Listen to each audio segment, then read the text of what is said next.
안녕하세요. 글로벌의 미셸박입니다. 지난 영상에서는 4차 산업이 코로나로 인해서 더 빨리 우리한테 다가올 거라는 얘기를 드렸고요.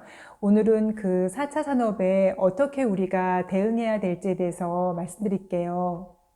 4차 산업은 디지털, 즉 어제 말씀드린 여러 가지 AI나 빅데이터나 사물 인터넷, 3D 프린팅 여러 가지가 있잖아요.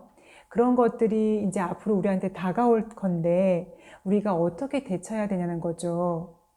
근데 이런 디지털이 주가 되는 세대가 되면은 아날로그가 너무나 우리한테서 없어져 버릴까봐 저는 그게 걱정스러워요. 왜냐하면은 디지털과 아날로그가 조화를 이뤄야지만 이 4차 산업이 정말로 우리 인간을 위한 산업이 될 수 있을 거라 좀 여겨지거든요. 일례를 들면은 이 인공지능에 의해서 그 월가의 펀드 매니저들이 다 직장을 잃고 단지 그 프로그램을 조종하는 2명만 남겼다는 말이 있잖아요. 즉 AI가 우리의 일자리를 다 앗아간 거예요. 어쩌면 코로나가 끝나고 나면은 이런 4차 산업으로 인해서 우리의 일자리가 많이 없어질 수도 있어요. 하지만 그거에 대응되는 어떤 또 다른 일자리가 생기겠죠. 그러니까 저는 여러분도 그렇고 이러한 상황에 우왕좌왕하기보다는 미리미리 준비해서 우리 자녀를 위해서 또 우리를 위해서 또 우리의 윗세대를 위해서 우리가 할 역할이 참 큰 것 같아요.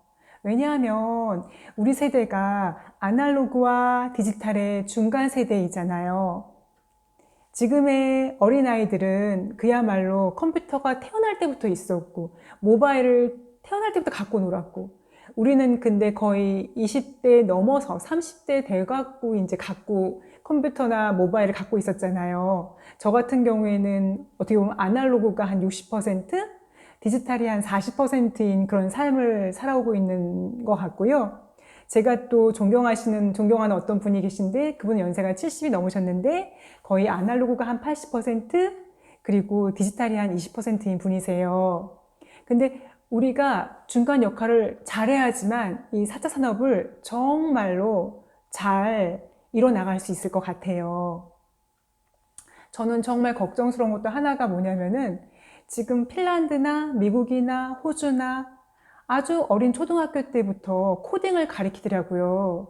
사실 저는 IT 컴퓨터 공학을 전공했기 때문에 대학교 1학년 때부터 코딩을 배웠죠.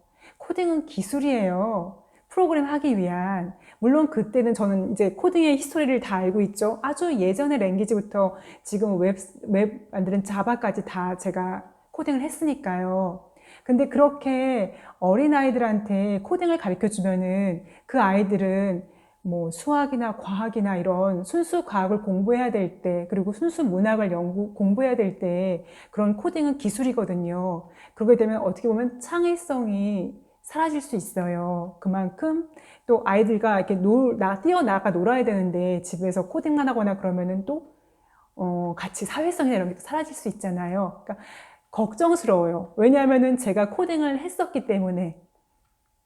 그래서 제가 또 말씀드리고 싶은 거는 그런 아이들은 지금 디지털 세대 10대, 20대 아이들은 우리 같은 아날로그 감성, 인간의 가치와 인간의 존엄성, 그 인간의 참신함을 정말 뼛속 깊이 알까? 그런 생각이 들어요. 저는 상당히 아날로그적인 사람이고 문학을 좋아하고 예술을 좋아하는데 디지털을 전공했기 때문에 거의 프로그램 코딩을 20년 넘게 했었잖아요. 데이터 관리도 20년 넘게 하고. 그런데도 항상 저의 바닥에는 항상 인간의 존엄성, 인간의 가치가 최고로 여기고 있거든요. 근데 그 아이들은 그런 걸 뼛속 깊이 느끼지 못할 거라고요. 세상이 그렇지 않았으니까. 근데 이런 아이들이 코딩을 해서 이런 아이들이 중심이 돼서 4차 산업을 개발하고 발전시킨다면 인간의 가치나 존엄성이 많이 등한시될 것 같은 거예요. 그게 너무 우려가 돼요. 그래서 제가 보기에는 앞으로의 세상에는 이 4차 산업이 한 5년, 10년 안에 많이 급변할 거예요. 근데 제가 말씀드린 그 윗세대인 실버 세대인 그 70대 세대가 그 가장 많은 아날로그 감성을 갖고 계시거든요. 철학적, 인문학적 그런 감성. 그리고 사람의 경험이라는 건요, 그 무엇과도 바꿀 수 없을 것 같아요. 이만큼 살아왔다는 거, 정말 지식이 아니라 지혜를 쌓아온 거잖아요. 그래서 그분들한테 저는 일자리를 드리고 싶어요. 이렇게 말씀드리면 어떤 표현일지 모르겠지만, 앞으로 4차 산업이 개발할 때 이 4차 산업에 대한 발전이 일어나면은 디지털과 아날로그가 조화를 이뤄서 어떤 프로그램을 개발하고 로직을 만들 때 그게 바로 AI나 이런 4차 산업이 다 어떤 알고리즘, 코딩 프로그램으로 만들어지는 거거든요. 모든 데이터를 많이 모아서 그걸 어떤 알고리즘으로 이게 맞다 아니다로 체크를 해서 결과값이 나오는 거예요. 근데 그 기술력을 갖고 있는 거는 신세대이겠지만 그런 중간 역할을 한 저희 세대와 그 윗세대께서 같이 힘을 합쳐서 4차 산업을 만들어 간다면은 인간의 존엄성과 참신함이 어우러진 그런 미래가 될 것 같아요. 자율주행 차량을 한번 예들어 볼게요. 자율주행 차량이 가다가 이제 이것도 로직의 알고리즘에 의해서 운행되는 차죠. 근데 가고 있었는데 그 앞에 연세가 있으신 노인분과 10대 어린아이가 지나가는 거예요. 근데 누군가가 다치게 할 수밖에 없는 상황이었어요. 그럼 이 차량은 어떤 판단을 내릴까? 이게 바로 인간의 존엄성과 관련이 있거든요. 단지 기술적인 것뿐만 아니라 뭐 한국 같은 경우에는 예를 들면은 유교 사상이 있으니까 뭐 어르신부터 살려야 된다.